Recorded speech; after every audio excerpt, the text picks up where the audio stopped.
So, Ambassador, I wanted to start with you. We've had a dramatic and notable week at the UN Security Council, even by UN Security Council standards, which is a pretty high bar. We've seen something that maybe some people thought would never happen, a UN Security Council resolution strongly backed by the Trump administration, hard fought for, and ultimately won, in some way anointing what is really a pillar of the Trump administration's foreign policy as also a pillar of the United Nations system's foreign policy, at least in regards to the Gaza conflict at this particular moment in it. Talk to us about the process that got to this extraordinary resolution. This is UN Security Council Resolution 2803 for folks who haven't been following, that buys into and endorses more or less the Trump Gaza peace plan. Talk to us about how exactly we got to this resolution, which ended up getting votes from 13 members of the Security Council and 2 abstentions from Russia and China, letting it move forward. Well, first of all, thanks for having me on, Scott. It's good to be here with Joel. Um, it's a bizarre resolution. It's unlike any resolution that I've ever seen. I worked for the UN, as Undersecretary General for Political Affairs for 6 years. I've studied UN. I've been part of the sort of the blob as we've been called in Washington and New York, and I've never seen a resolution like this. But I will say that the Trump administration, despite what some of us may think about the Trump administration when they were coming into office, despite what we may evaluate in terms of their statements, this is not the first time that they've turned to the UN in this year. In September, they turned to the UN to create the Haiti gang suppression force with another resolution. They went to the UN and pushed very hard to get Ahmed Shara, the interim president of Syria, and his interior minister off the sanctions list. So, in fact, there's a pattern now that we can see where the Trump administration has seen that there's value in going through the UN. Now, the value may be because of burden sharing in terms of cost, or the value may be that their realization that other member states expect UN Security Council authorization, that member states that would participate in the international stabilization force for Gaza that's in the Trump peace plan would expect to have some kind of Security Council um, cover for their participation. So the resolution itself is bizarre in how it's worded, in that the Security Council is authorizing a board of peace without any clarity about what the board of peace membership will be. An the International Stabilization Force, without any idea the size of the ISF or the participation of countries in the ISF. So it's strange in that the Security Council seems to be giving, you could say, a blank check to the Trump administration to follow through on the Trump administration's um, comprehensive plan, the Trump plan. But it's not so strange when we see a pattern of the United States going to the UN in order to get others on board. So it's an interesting note there, because it is kind of at least the most public step in this process of turning to the UN. How exactly did we get here for this resolution? We know early on there were other drafts floated without discussions about Palestinian rights, and we saw a careful massaging and negotiation around that language. Can you give us a little bit of background about what the negotiations look like behind the scenes to eventually get to where we are today? My expectation is that when the Trump administration officials started talking with people about the ISF, about the participation in reconstruction humanitarian assistance, people said, we got to have the UN there. We need to have authorization. Now, there are some things that I expected to see in the resolution ultimately that weren't there.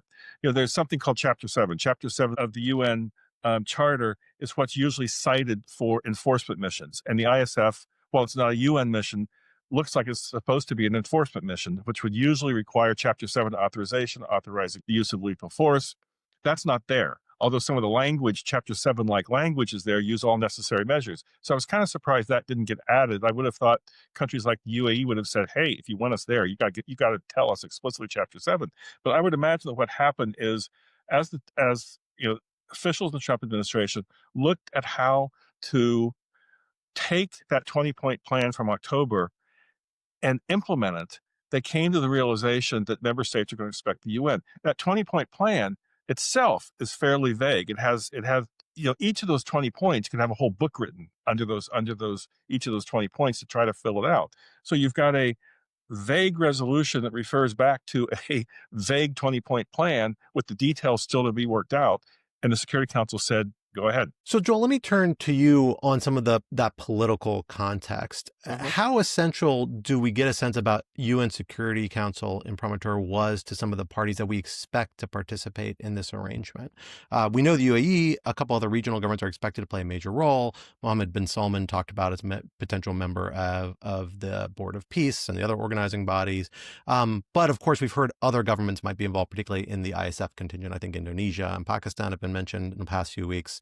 Other countries might be contributing forces as well. So talk to us about how exactly significant this was. Was this a necessary precondition to getting this plan moving forward? Or is it something that's become it has more symbolic value than actual operational value? Well, I would say no UN Security Council resolution is just symbolic, right? It has legal weight, even if it's weird. Much to the chagrin of much of the international human rights and accountability community who are outraged by this resolution, given most of the things that Jeffrey just said, that it's completely bizarre, doesn't reference previous resolutions and other things. Um, let's start this way. I think as Jeff said, the Trump administration has gone to the UN when it finds utility. And in many ways, and I think we've spoken about this before, Scott, everything with Trump world and Trump foreign policy is about utility. What is useful? What is the tool that gets us there? I think that as we're now seeing on Russia-Ukraine, this idea of not having massive peace accords, but having sort of an ideas document that drives the situation forward is something that they like to do. And that's what the 20 points was. And once it moved beyond a hostage ceasefire deal, and then it needs boots on the ground, people need to ask, well, what's the legal environment of which we're operating? This has always been a question. According to the Oslo Accords, Gaza is a PA zone, but of course it's not run by the PA because Hamas took over in a coup. And so what is the legal context of which you want to have the World Bank fund things if the PA is not in control? And as one of the conditions of the ceasefire, the Israelis were not countenancing that the PA would be back at the table. And so the UN Security Council resolution is essential if you want to spend international mechanisms or send people's troops there with any legal format that people feel secure. Because as much as the Trump administration and the Israelis really don't care about, international legal things. It's just not their prime. While their legal systems, of course, work it out and do their different things, it's not their prime motivator. For many other countries, of course, it's their prime motivator. They want to stay within the bounds of international law, and this now gives not just the impromptu, it gives the mandate for them to now participate in this exercise. Now, we can get into the views from Jerusalem and Ramallah, and they're very different. But what happened at the UN is fascinating because the peace plan, basically on the ground in Gaza, the PA are at this point, they're not relevant. There's no one of the PA in Gaza, and they're not a force to be reckoned with. In Turtle Bay, the PLO has much more power than the State of Israel, despite them not actually being a recognized state by the UN Security Council. So what the dynamics were that led to this are fascinating, and the spins that are going on in Jerusalem and Ramallah that are happening in order for this to move forward. But it is important to say in the text of the resolution, it's basically the Trump plan. The language and the text around Palestinian statehood, all the other things that are referencing are all things that occurred in the 20-point plan. So despite these massive, shocking political screams that sometimes you're hearing from Jerusalem, how could it say a pathway to a Palestinian state? How could it reference the French-Saudi initiative? I mean, that's what the Trump peace plan did. But there is very big difference in Jerusalem from President Trump saying that and the United Nations Security Council saying that. And that's an important distinguisher for them as well. Following up on Joel's good comments, it's worth noting that um, during the negotiations for this text, after the initial draft was done, and then there were a couple revisions.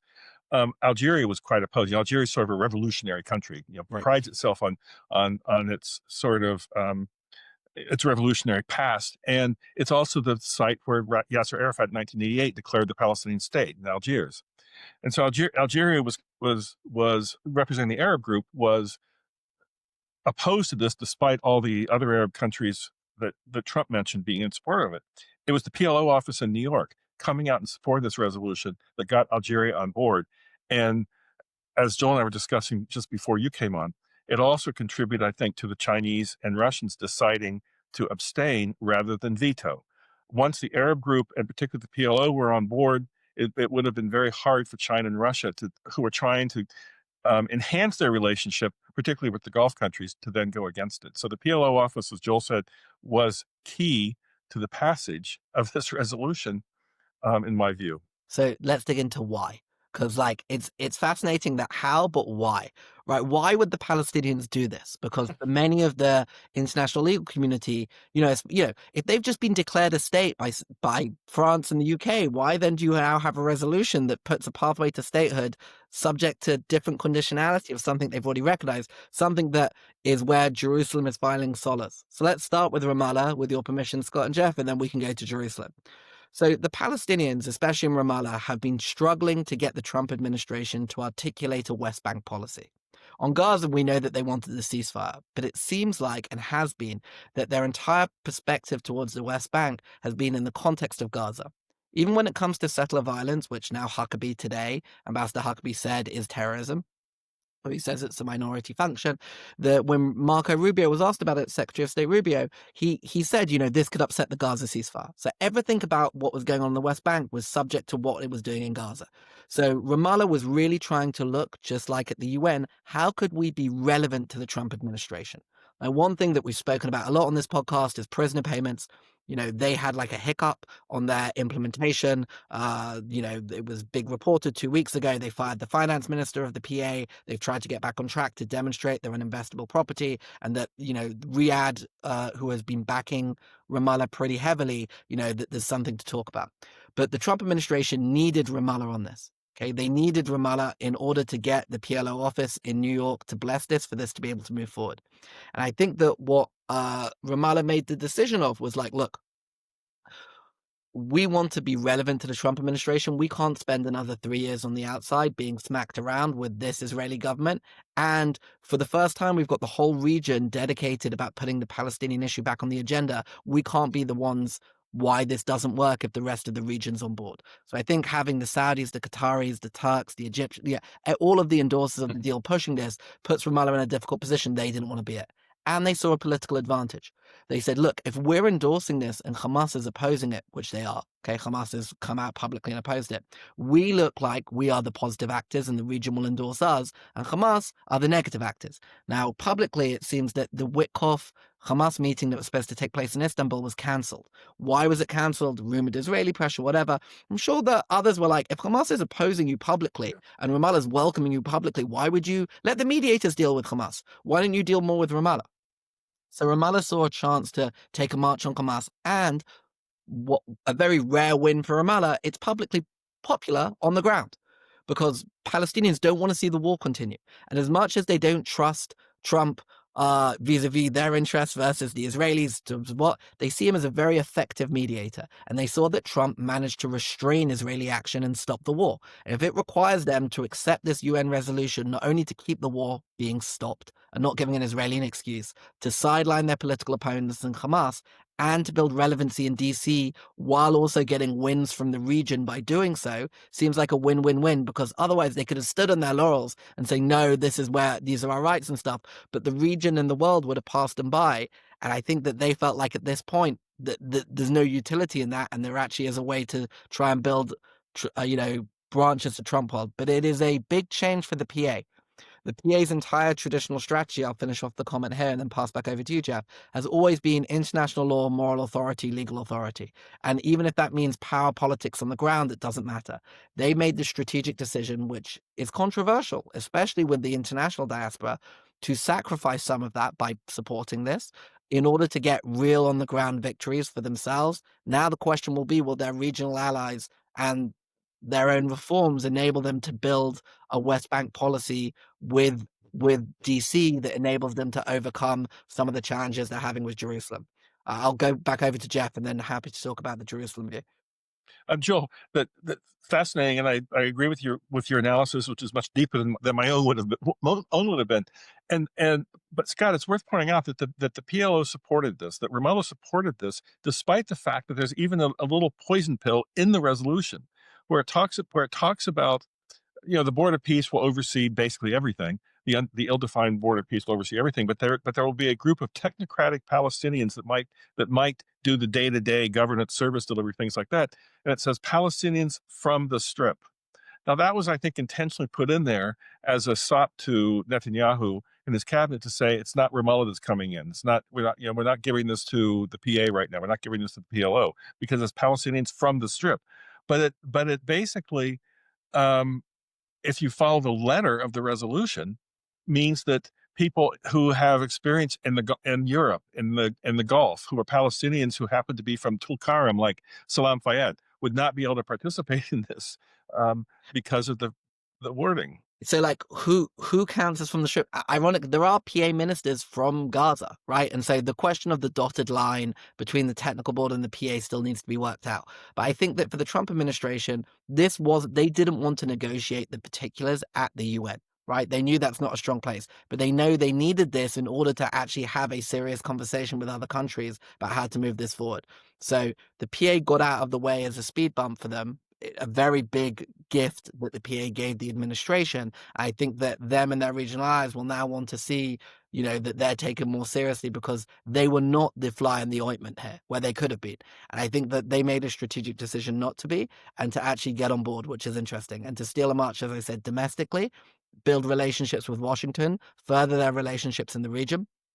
And to distance themselves that if the ceasefire fails now, because Hamas refuses to move along with this and the mediators can't get them on board, the PA becomes the obvious address for where to turn to if Hamas can't be reformed in a way that they will actually move this forward.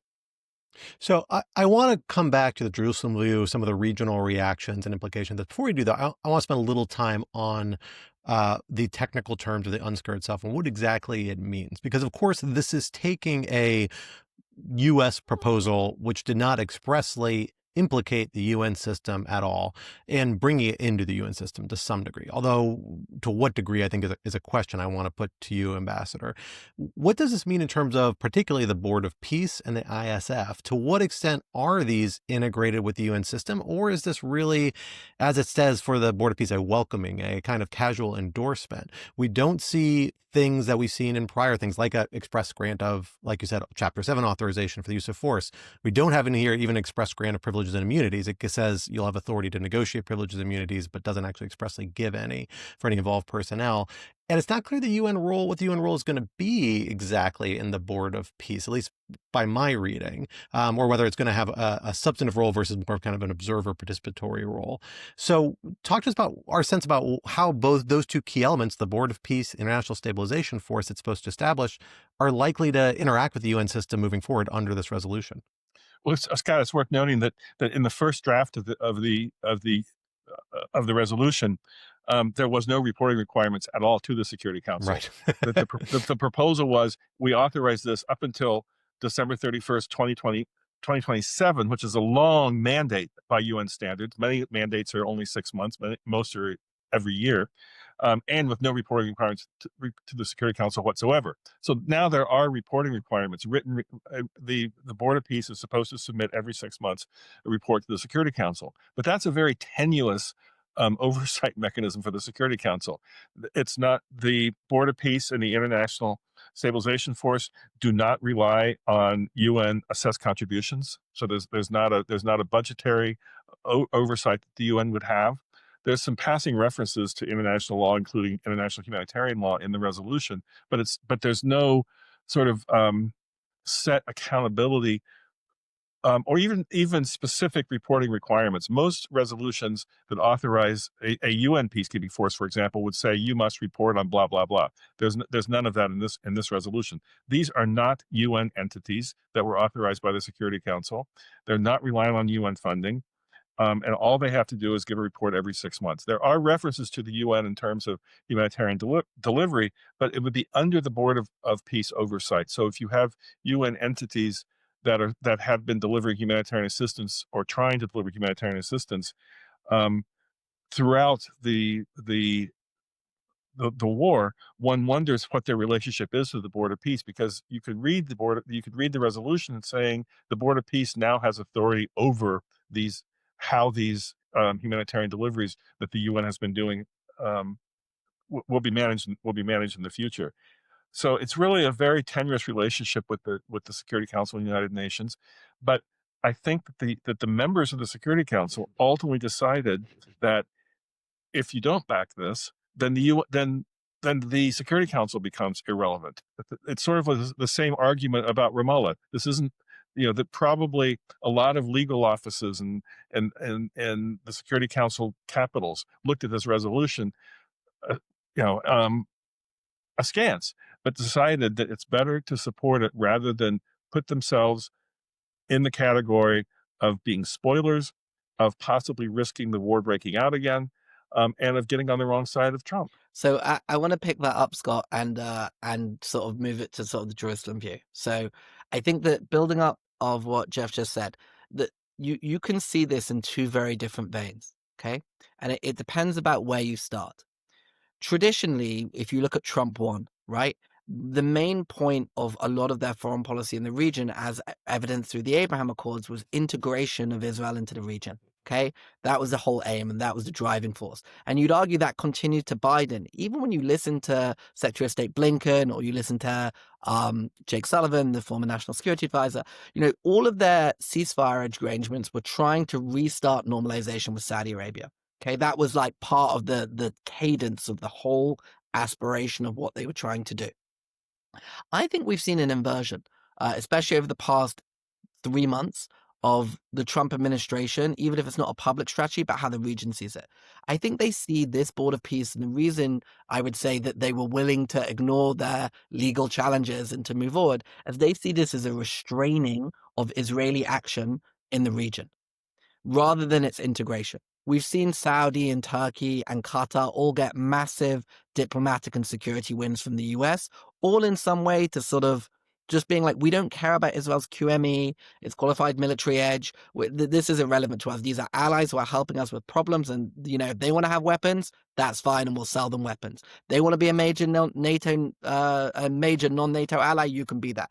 I think that, especially after the signing of the ceasefire agreement, the speed in which the CMCC, the Civilian Military Coordination Center, was set up in Kiryat Gat, the fact that CENTCOM basically has been restraining Israeli actions in Gaza by the Israelis having to ask the Americans before they can do something. And yes, I'm aware that there were major bombings in Gaza on the Hamas side today and what it is, but Netanyahu wanted to take more percentages of Gaza after one of the ceasefire breaks, and the Trump administration prevented it. And now that we're seeing rumors that the US is going to build a military base in Syria, and maybe that the model from Kiryat Gat can go there, and maybe even potentially in Lebanon, what you're seeing is a pushback of what the Israelis have tried to do post October 7th. Post October 7th, the Israeli mentality was international law, international boundaries, these are all irrelevant. The only language this region understands is force, and we will enforce these things not through UN Security Council mechanisms, but through force of arms. We've seen that in Lebanon with the ceasefire there, and the argument was we'll do the same in Gaza, and we'll do the same in Syria, and we'll do the same with Iran if that's what we need to do, and everywhere else. I think that the region is seeing, and Ramallah, the best way to restrain Israeli action is to put Trump there. The sort of argument that Trump made to Ukraine, that the best way to protect you against Russia is if I'm invested there. I think that the Arabs see that very much vis-a-vis the Israelis. If the Americans are there and that they're interested in creating peace and they're invested there, then that's probably the best restraint. Now, for the Palestinians, it's a huge gamble. You're basically believing that the President Trump will protect you against the Israelis. Now, I'd say not only is there a utility argument that made them that, and that the region argument, but this Israeli government and their visions as they had just, as we spoke about, Scott, 4 weeks before the ceasefire, we're talking about annexing the West Bank. We're talking about expulsion of Palestinians from Gaza. And we've seen a no annexation, no expulsion, no territorial expansion in terms of the Trump declaring that to the Israelis. That they see this as a restraining. And now we get to the view from Jerusalem. When the UN Security Council thing started, you could hear the squeals coming out of Jerusalem, being like, we don't like the UN, we don't like anything with the Security Council. We trusted it when it was President Trump, but not when it's a UN Security Council. And as this was being negotiated, it was clear that the Israeli red line was, no Ramallah, and as long as it's the text of the 20 points, that'll be fine. But at the same time, on the ground in Israel, it's been very clear, and the opposition have said this, that their ability to operate in Gaza has been restrained by the CMCC. The CMCC has basically taken over all humanitarian aid work, right? And we're seeing from reports that, these aren't experts on Hamas or Palestinians. This is, DOW, I should say now, DOD or Department of War, Pentagon, just can do, what's the problem, let's solve it. And sort of Kogat, who are the Israeli normally responsible for the Palestinian territories, who are very restrained by their own politics, are sort of sitting on the side as CMCC is moving forward. So I think Israelis understood that, but we've seen over the past week different very pro Benjamin Netanyahu media outlets in Israel, Amit Segel, Channel 14, sort of spin this as this isn't so bad. This is really, these states who recognize the state of Palestine, now clearly they've had to vote on this and they haven't recognized the state of Palestine. The PA has to go through these reforms. It's going to take them a millennia to go through these reforms. And, it's never going to happen. So Jerusalem's trying to find a way that it can dictate, saying this is fine, it's just basically not real and don't worry about it and don't lose any sleep about it. But when you actually take a step back, for the first time, you've got internationals involved in Israeli business in a very significant way. International troops are going to be involved in some way. Now, as we said, we don't know, the Israelis want them to disarm Hamas. How is that going to work? What's that going to look like? Are they going to be in between the IDF and Hamas? What does that look like? These are things that the Israelis have tried to prevent since the establishment of the State of Israel. They did not want international forces on the ground. They now have international forces on the ground. And I think that from some regional perspectives, the hope is that what started in Gaza can flow to the West Bank, and eventually it can go there. Now, the Israelis will resist that with tooth and nail. The Israelis will claim that this UN Security Council resolution, for the first time since Oslo, really splits Gaza and the West Bank into two territorial categories and doesn't allow them to come back. And so how this is implemented will dictate whether this is the Israeli vision or this is sort of the regional international vision. So that's really useful context to bear in mind. It's these two perspectives. Let's talk. That brings us to one of the primary questions we're going to face kind of in the next phase of this, which is the composition of this Board of Peace. We only really know one individual who's on it, that is President Trump. We know Tony Blair was involved in organizing it. He's discussed as, a possible deputy effectively or some other sort of day-to-day head, because presumably the president of the United States cannot actually be that involved day-to-day in what this will be doing. Other people involved, Mohammed bin Salman, Crown Prince of Saudi Arabia, other prominent regional figures, presumably Turkey, Qatar, the other guarantees of this agreement, Egypt, will have representatives as well. I'm kind of curious if you have a sense, Joel, first, about who we expect to see beyond that kind of list of most likely folks. And for you, Ambassador, actually, maybe I'll start with this. One thing that UN Security Council resolution does, I think, is interesting, is that it actually defines a limited scope of what the board is supposed to be doing, or at least that what it is authorizing the board to do, right? It's actually one of the few active, affirmative, what in kind of lawyer speak we would usually think of operational provisions, is that it actually authorizes member states to participate in the BOP and kind of subordinate bodies it has to establish for certain enumerated purposes that mainly line up with the agreement, but nonetheless are constraining to some extent. Is that an avenue of influence for the UN Security Council, that scope of authorization? That it gives it a little bit of a foot in the door for saying, hey, BOP, if you go too far beyond your scope, if you go too far to what you're doing, if you run too far beyond what we defined here, that's space for UN pushback or criticism? Or is this really, it struck me as one of the weirder provisions in what is otherwise a fairly soft document to be very specific and enumerating specific areas of responsibility. I'm just kind of curious if you think of the operational or political effect of that. That's kind of, I'm trying to play it out in my mind, and I'm not, unlike you guys, I'm not a lawyer, so I'm looking at this from the politics of the Security Council. Let's say that the Board of Peace does something that goes well beyond that the language there. Would the Security Council remove its authorization before the expiration? I can't see that happening. The U.S. would veto a resolution that would remove the authorization. There's no, as I said, there's no financial stakes for the UN. I suppose that the UN could, to the extent that the UN is participating with the Board of Peace on delivering humanitarian assistance, I suppose they could say, like as they did to the Gaza Humanitarian Foundation, we don't want to work with these people anymore. That could be one aspect. But in general, I don't see the UN Security Council having the tools to enforce strict application of the authorization to the Board of Peace. And you probably saw Antonio Guterres' warm welcome of the resolution. I mean, first of all, there's a relief. There is a resolution on Gaza that passed. But I think part of it is Antonio Guterres, like the Security Council, like the PLO in Ramallah, wanted to make sure that the UN system, not the Security Council, but the system, the Secretary General, the Secretariat, all the agencies, funds, and programs, were not going to be an obstacle. We're not going to be on the wrong side of this. And so I think that puts really kind of the imprimatur on who exactly is going to be composing this Bureau of Peace to determine what exactly they're going to be doing if there's not that much constraint that can be imposed beyond, at least before that 2027 expiration of this authorization. So Joel, talk to us a little bit about that. And Ambassador, I invite you to weigh in as well. Who do we think is going to compose this body? And, frankly, at what level? You're going to have a body of these technocratic Palestinians operating beneath it. But frankly, in most bodies, you would have something between the president and the technocrats executing the day-to-day policy, keeping things on track. Who is likely to be the actual functional day-to-day people with responsibility for managing this enterprise? So two things. One, I am also not a lawyer. Just full disclosure. So you sound like one. You sound like a very good one. I know that's not always a compliment, Ambassador. You should be careful. My mother would be very proud of you saying such things. But no, I am a philosopher by training. So I'll take that one as it goes.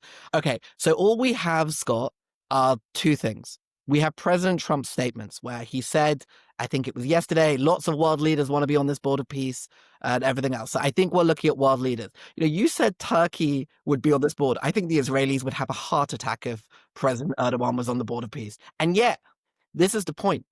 Do they have any control now on who's on the board of peace? Did the Israelis exert any control? I don't know how they could. Both sides have basically said to the White House, you deal with it. Right? And both sides are hoping that the White House is on their side. If you look at the past 3 weeks, if you're in Jerusalem, is that really a smart bet? If you're in Ramallah, what else have you got to lose?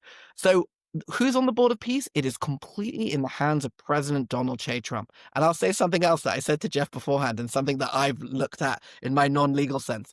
When I looked at the resolution, when I looked at the board of peace in this peace deal, it did not say President Donald J. Trump would be the chair. It said that Donald J. Trump would be the chair. So is this a post-presidency as well? I note that the mandate runs out technically when his term of office runs out. Are they just hoping that a Democrat does something different? What happens if J.D. Vance wins and decides, my former boss, this is a great way to keep him involved? Is this ad infinitum in perpetuity? I don't know. And I think there's massive questions there. Is he financially going to benefit? Are we going to see Trump properties all over Gaza? Seriously and legitimately. The other document we have is the Times of Israel leaked the Blair plan that President Trump's team were looking at. And they had an entire org chart about where the board of peace would be. There'd be an executive secretariat that would have various different elements. And then there'd be a technical committee that would sit under them. So there are org charts that sit under there. I think that what Jared Kushner and when Steve Witkoff isn't solving every crisis in the world have been doing over the past few weeks is running around the region trying to understand who will get involved, who will fund on what. I think where we're up to right now, and this goes to the Board of Peace, is a bit of a deadlock.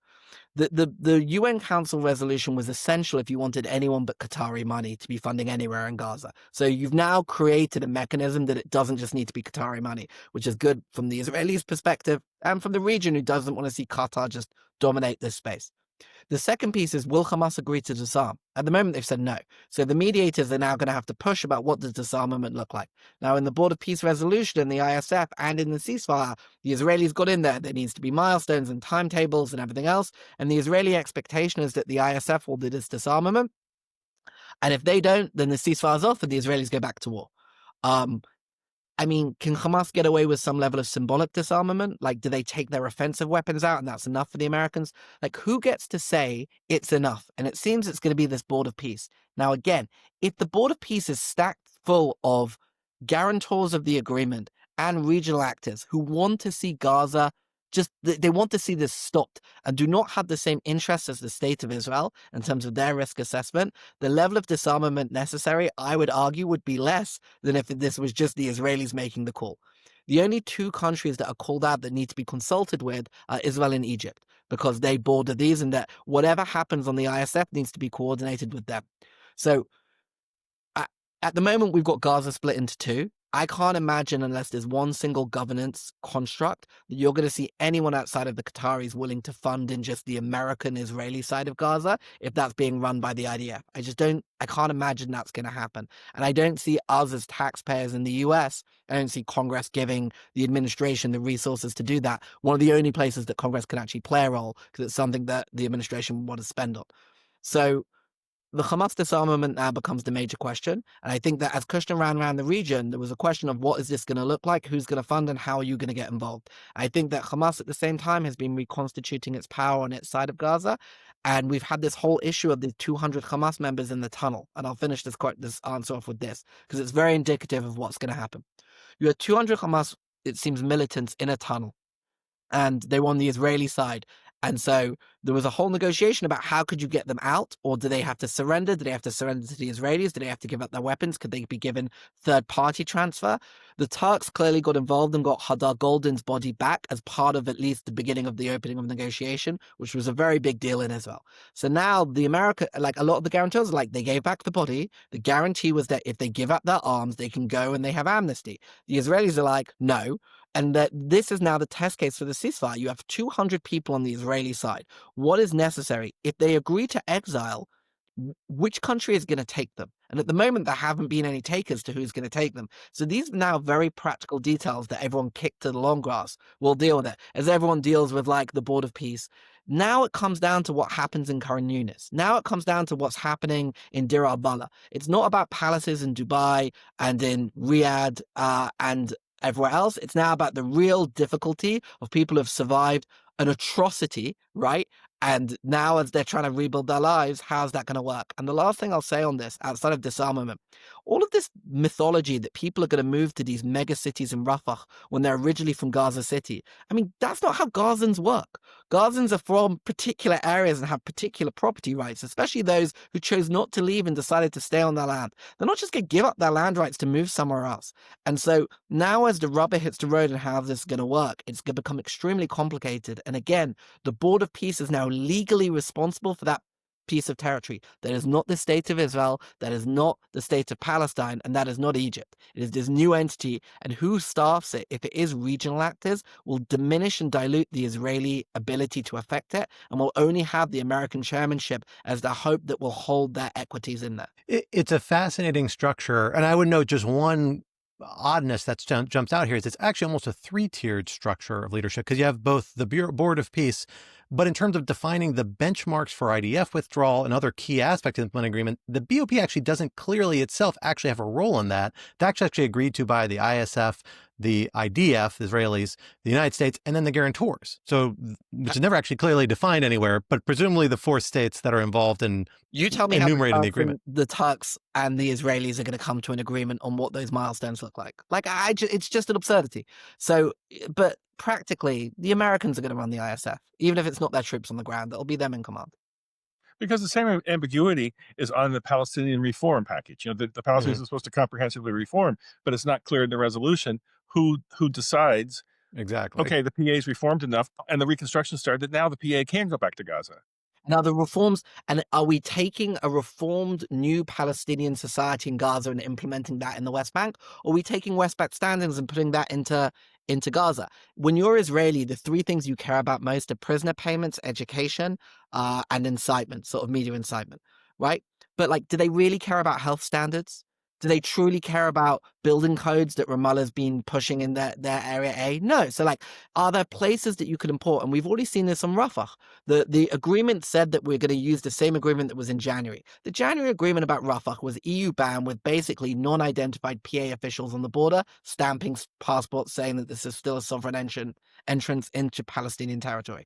So they're finding ways that they can live with the compromises politically on both sides. This entire thing is a fudge. Right? It's a fudge to try and move this thing forward and allow each side to claim its own victory speeches. I actually think that's very smart diplomacy, given the intractable nature of this. But which way this actually goes depends on who convinced President Trump they're more useful, which goes back to the beginning of the conversation of Ramallah. They've, in my view, correctly diagnosed, with the help of regional actors, helping them understand this, that the critical thing to understand is if you are useful, you have a seat at the table. I think the UN's got this. The Israelis are in the difficult position that they are constantly the squeaky wheel of saying, no, we can't deal with this. No, we can't deal with this. No, we can't deal with this. At what point does that Israeli no become so frustrating to the White House that they just steamroll over it? We don't know. And maybe it won't. But with with Ron Dermer now stepping back in a formal role, there's a real hole in that US-Israel relationship. And Israel's also going to elections where the populist mentality is not one that is conciliatory. So how do the Israelis deal with their own internal politics as this is being set up over the next 12 months while they're going to elections is incredibly complicated for their own politics. So I want to get to this question of Palestinian reforms and next steps. Before we do, though, I want to spend just a minute on the ISF itself. Ambassador, we've already talked about the fact the ISF is not going to be a UN peacekeeping body. It's not going to get UN peacekeeping funds. Presumably, this is going to be a completely independent entity run up by different member states with contributions, maybe kind of like the MFO in the Sinai, which has been kind of operating on multilateral, bilateral, non-UN grounds for half a century now at this point, give or take. Do we have a sense both who is going to contribute to this and what it means that there isn't Chapter 7 authorization for what it's doing, yet that this resolution also clearly endorses certain tasks that it will be responsible for that will entail, presumably, at least the threat of the use of force, most likely the actual use of force. So from this document, do we have a different sense about what exactly its scope it's going to be, who's likely to participate, how its structure might look, or is that still just a black box that we're all guessing at? I'll be interested to hear what Joel has to say because I think it's still pretty much a black box. I think it's a conversation that's going on between Washington's envoys, Jared Kushner, Wickoff, et cetera, and a lot of different countries. It's worth noting, Scott, as you well know, that the Security Council has authorized other non-UN forces at times. This is not unique in being a non-UN force that has UN Security Council resolution. You can go back to Bosnia and the IFOR after the Dayton Accords, for example, or the gang suppression force in Haiti. So that's not altogether unique. But I think that what's unique is that it's so ill-defined when it came to the Security Council for authorization. That it's not clear. There's usually in a Security Council resolution a discussion about authorized troop levels, even if it's not a Security Council. Even if it's not a UN peacekeeping force, there's no mention of that in this resolution, and you hear numbers like 20 to 30,000 being needed in an area that's only twice the size of the District of Columbia, that's now divided into two. So you would have IDF on part of it, 20 to 30,000 on the other part. Hamas, who knows? But I would guess that there are a lot of governments that are saying, we don't want to disappoint President Trump. We need to find a way to do this, but how are we going to do it? We don't have the Chapter 7 reference. We don't really.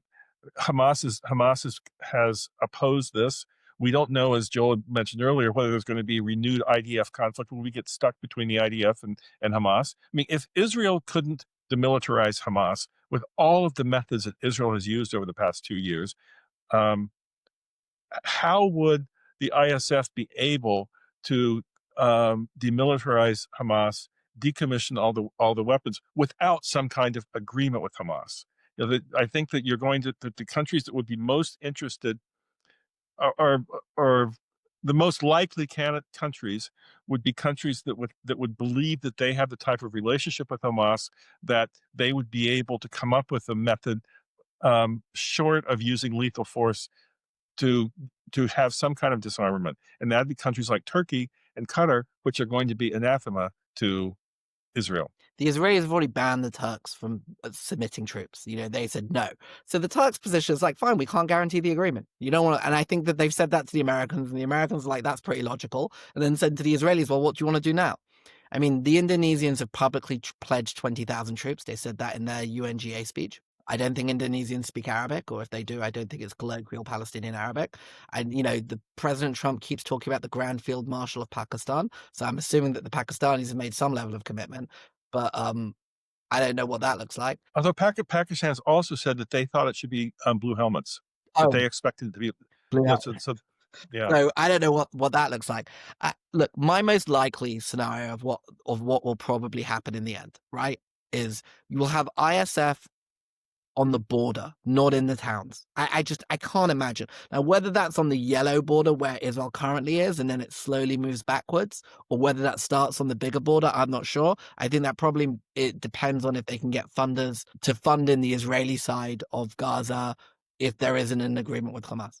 But I think you're going to have Palestinian trained security forces that have significant security backing by the Egyptians and potentially by the Israelis by not getting in the way of doing a lot of this, and Hamas having some very symbolic disarmaments in terms of the cassette, like very clearly offensive weapons being put into warehouses in places under lock and key and under monitoring in some way.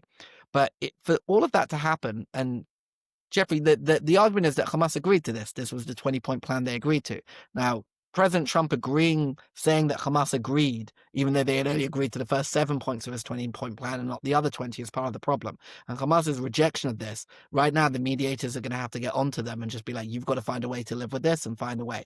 But to have disarmament absent of a political process, again, seems to be an anathema, which is why, added to the UN Security Council resolution, were the last 3 points or the last 2 points of the President Trump's plan that spoke about a pathway to a Palestinian state and also a political process sponsored by the United States. Because to have disarmament without that, it's just not going to happen. Also, like, it's not going to be a yes/no question. There's going to be phased, and like, is there a role for a reformed, different political party that isn't Hamas to stand in the PLO elections? And then you could have one, and then is there like a DDR system, just like there was after the Second Intifada, where the Al-Aqsa Martyrs Brigades became part of PASAF? Does Hamas militants, some of them get brooms and some of them get guns, like we've seen in other conflicts? So there are opportunities, but all of those require significant involvement, and I don't know if we're there as a parties yet. And it's very hard to imagine that even if there is a political process with some kind of disarmament, DDR, decommissioning of weapons, et cetera, that it will be sufficient to meet the Israeli demands, that the Israelis are going to make the perfect the enemy of the good. And we don't have good yet, but even if we do. So that's the question again to the Board of Peace. And let's look at the events of today. Israel claims Hamas broke the ceasefire. Clearly, they had America permission to go, and they killed 30 people, all right? And they were going after Hamas commander, which breaks their commitment not to hunt down Hamas. Because they're like, if you break your commitment, we'll break our commitment. And from the Israelis, they're like, look, they said they'll disarm. Where's the disarmament, right? But then they'll also say back, you, as in we, the Israelis promised that there would be, if there are PA reforms, against your PA reform point, Scott. You've got, again, the two-headed Israeli government coming out, where you've got Bezalel Smotrich, the finance minister, every day. He took 25% of Sebastia, which is Area B, yesterday through the civil administration, and just sort of eating away at the West Bank. You've got massive levels of violence being perpetrated by Jewish terrorists against Palestinians in the West Bank. Now you've got Palestinians now committing terrorist attacks against Israelis in the West Bank. That's heating up because you can only keep this stuff quiet for so long. Ramadan's coming in February. I'm very worried about that. Again, it's been kept quiet for the past 2 years. But if this is boiling, what does that look like? You can't end this without there being some sort of pathway forward. And so the peace plan transitioned the Israeli pressure on the PA from collapse to reform, but not the entire Israeli government is there. And most importantly, I'd argue, the Likud, which makes up the central part of the Israeli coalition, they're in their primary system right now. And their primary voters are far closer to Smotrich and Ben-Gvir than they are to Prime Minister Netanyahu, and especially when it comes to the PA. And Bibi's now being attacked from the opposition to the right, saying, you've now agreed to a Palestinian state. You're agreeing to resuscitate Ramallah. They haven't reformed. And so it goes back to the PA has to demonstrate that it can reform. And that's not just their commitment to the Europeans or to the Americans. It's to the Gulf and to the Saudis. They have to demonstrate they can reform. It starts with prisoner payment reform. They have to complete it and be able to pass an audit that they've gone through and that this system is done. If they've done that, they then need to move to education and demonstrate that there are reforms there. And then they've made a commitment to the Europeans of elections within a year. If they can do those, they've resuscitated themselves to the point that they will become increasingly more relevant. And politically, for a president in the White House who cares about utility, they were not a sticking point, but they were helpful. And so can they parlay that into having a policy that includes them and moves their political issues forward as well is going to be the open question of the day. So we've only got a few minutes left together. Let me ask you a bit of a concluding question, or maybe ask you to look forward a little bit, Ambassador, drawing from your long experience with reasonable precedents for this, what is in the end an unprecedented sort of resolution and peace plan. But you've seen the United States engage with the United Nations system in a lot of different areas, both Israeli-Palestinian conflict. We, of course, saw a similar UN imprimatur following the U.S. invasion of Iraq that helped establish the transition process there, transition forces, in some ways positive model, in some ways a negative model, cause problems that are hopefully people are learning from. Where do you think this fits into that trajectory? What are the lessons that you think people will look back and take away from the good things about this, things might accomplish, how effective it might be? And what are some of the things that give you concern that people may look back on and regret, either from the perspective of the United States, the parties to the conflict, or the broader UN system? I mean, I would be very surprised if anyone that was involved in drafting this resolution 2803 looked back at the Peace Implementation Council of Bosnia, or the Iraq example, or Timor-Leste, or Cambodia.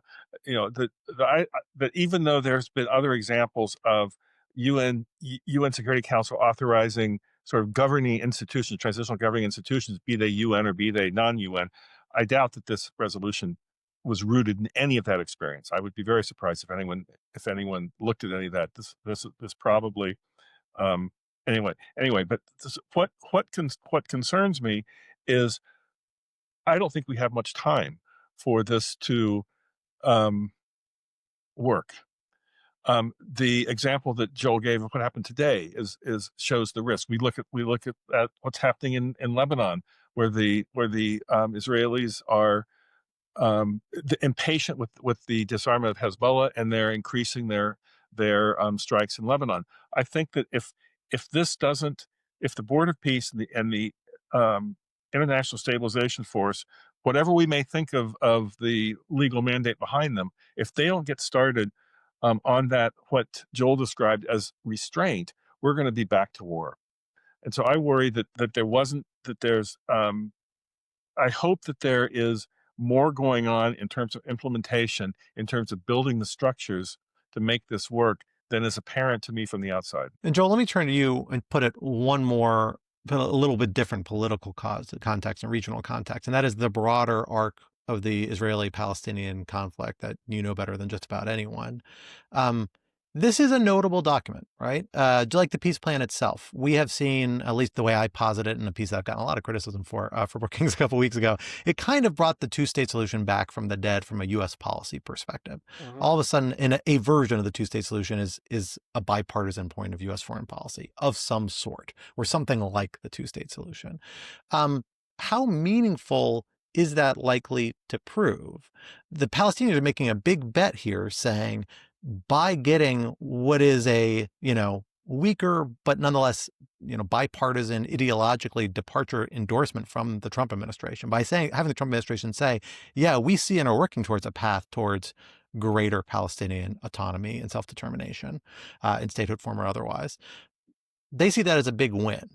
I'm curious how you feel about that, and how much of that hinges on the success of this plan, the success of the broader peace in Gaza, what happens in West Bank. What are the component parts to see that strategy that the Palestinians seem to be leaning into bear fruit that we should be watching in the weeks to come? Scott, it's really an answer for a full podcast that I know we sometimes do long podcasts. We may do that again sometime soon. We could do that again sometime soon. Look, I think that if you're the Palestinians, the first Trump administration was a heart attack administration for you. You started off with big hopes. Basically, you got deflated. Lots of your red lines were breached. A peace plan was put down that destroyed all of your red lines.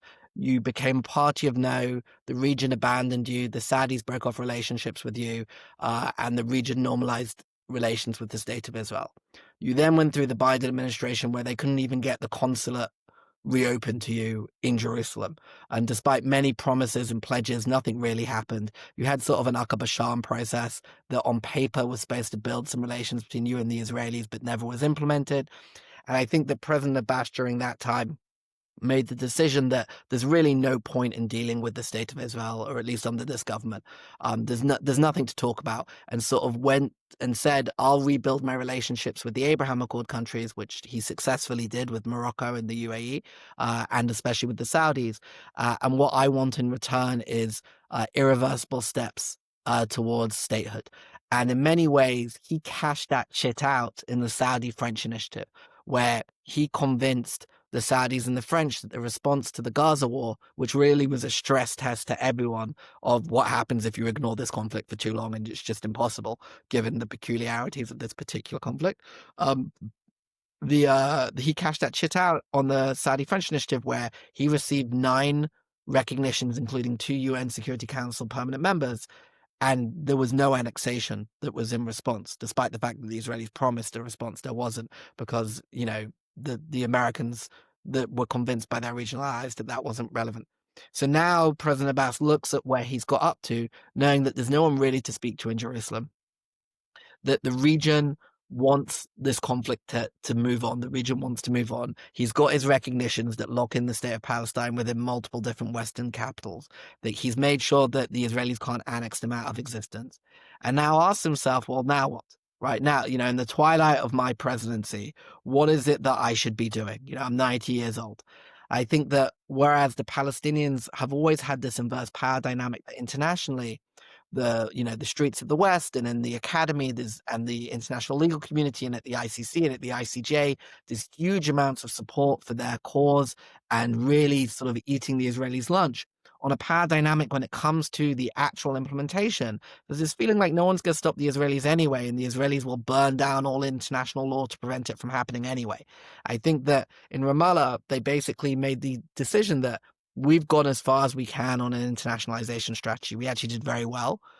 We've got ourselves back on the agenda, but there's nothing left to do. The Israelis proved in Gaza there's no limit that they'll stop, and they'll go after everyone, and they'll destroy until there's nothing left to destroy. And in that case, maybe it makes more sense to throw in with the one world leader who's managed to restrain Israel, which was President Trump. And what we need to do with that is work with him. Now, you know, they don't want to be left with the deal of the century. And I think that what they want to do is to try and demonstrate that they can be reasonable and rational, and that the Israelis can't be reasonable and rational. But for them to be able to demonstrate their reasonable and rationality, they need to be able to reform. So in many ways, they have put their national self-determination in actuality, not in legality, but in actuality, on their ability to reform, which I'm sure will drive their supporters internationally nuts. But from them sitting in Ramallah watching settlements grow every single day, they're like, that strategy hasn't done anything, and maybe this one will work.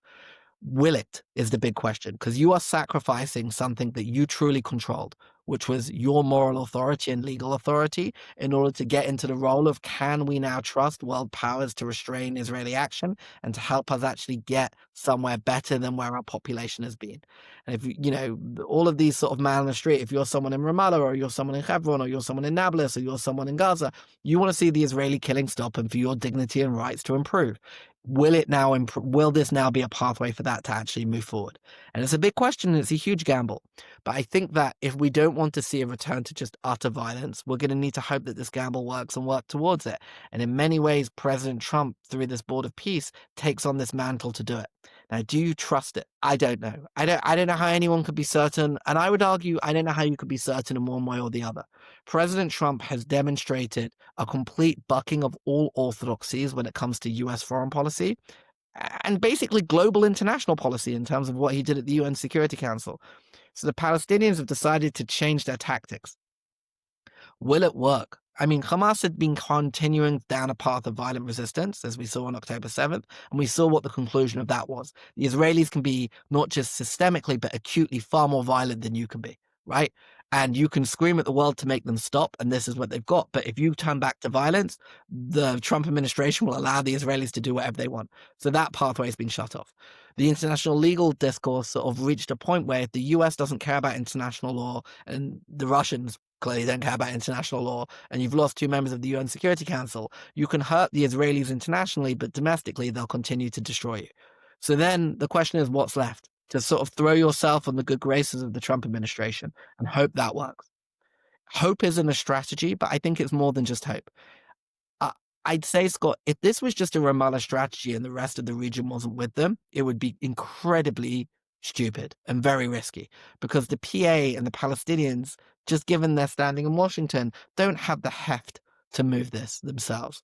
But if they're standing really with the Saudis, the Qataris, the Turks, the Emiratis, the region as a whole, and they're like, look, Ramallah's doing its best, and they're not standing in the way, and they're trying to move forward. And you need to make sure that what happens in the West Bank doesn't upset your signature achievement in Gaza, and that this can actually lead forward to a political process if the Palestinians are reasonable. I think it puts the pressure back onto Jerusalem to now come up with a policy towards the Palestinians. Because I'd argue that there hasn't been a policy towards the Palestinians since the Second Intifada for various different reasons. And now, as the Israelis go to an election, the coalition and the opposition needs to develop a policy. The coalition policy at this point is very clear: collapse the PA. I mean, it's not the official policy. The actual official policy of this government is not to collapse the PA. But when you look at the finance minister and what he's doing in his open stuff, and the national security minister and the primaries, that seems to be where they're moving towards. The opposition, of course, it's not popular to campaign on this, is going to need to have a policy towards the Palestinians. And I'd say, as my last piece of a very long answer, I won't do this as a whole podcast. I'd argue that for the Israelis, it actually takes on huge additional weight, not just on their relationship with the region, which, they'll claim the Saudis don't actually care, the Emiratis don't care.